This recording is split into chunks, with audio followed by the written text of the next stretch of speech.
Assalamualaikum warahmatullahi wabarakatuh. Lawyer story hari ini kita sambil nunggu sidang, saya mau bicara soal tindak pidana pencucian uang. Mungkin banyak yang tidak tahu. Jadi tindak pidana pencucian uang itu adalah pengalihan ya, atau melakukan upaya supaya hasil daripada tindak kejahatan ini seolah-olah bukan menjadi tindak pidana atau hasil daripada tindak pidana. Memang jarang terjadi kasus-kasus yang beredar, kasus-kasus yang disidangkan, nggak banyak, karena memang kan rata-rata kasus-kasus besar dari hasil tindak pidana korupsi, hasil tindak pidana narkoba, seperti itu. Tapi perlu diketahui, atau mungkin masyarakat juga sudah banyak lah yang mencurigai bahwasanya, oh orang ini kok tiba-tiba kaya ya, orang ini kok tiba-tiba bisa beli apa-apa, padahal kerjanya ya juga begitu-begitu saja, atau kerjanya itu kemudian tidak terlihat, tapi kemudian kok bisa beli ini, bisa kaya raya gitu. Itu patut dicurigai hasil daripada tindak pidana pencucian uang. Jadi mereka itu dibuat penampungan oleh para pelaku tindak pidana narkoba atau korupsi tadi. Memang harus waspada ya.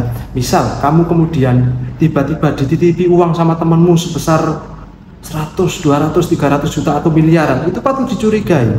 Orang biasanya kerja karyawan gajinya 5 juta kok kemudian tiba-tiba punya uang banyak, itu patut dicurigai.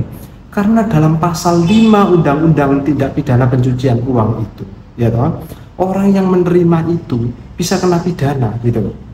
Dan ancamannya lumayan, maksimal 5 tahun penjara, padahal tidak tahu, ya toh? Padahal tidak tahu. Itu harus diwaspadai. Jadi harus dilihat dulu, orang biasanya gajinya sedikit kok tiba-tiba pegang uang banyak, kecuali jelas runtutannya, dia dapat warisan ya, ada penetapan dari pengadilannya, kemudian dia dapat jatah warisan dari orang tuanya, kemudian uangnya dititipkan. Tapi harus juga diwaspadai lah, masa iya uang kok dititipkan ke kamu. Nah, yang sering terjadi juga itu biasanya ditaruh di investasi-investasi. Itu yang harus diwaspadai, uangnya berasal dari mana dan lain sebagainya. Memang secara hukum dalam pasal 5 itu orang ini tidak dapat benefit, tidak dapat keuntungan. Misal dititipi transfer, nah itu juga berbahaya, itu juga masuk tindak pidana pencucian uang. Dulu orang tiba-tiba kaya kan kita sering menganggap dia ngepet atau punya pesugihan. Kalau sekarang tidak, ada yang namanya tindak pidana pencucian uang. Jadi itu bisa saja hasil dari kejahatan. Oleh karena itu waspada. Oke, terima kasih telah menyimak, sampai ketemu.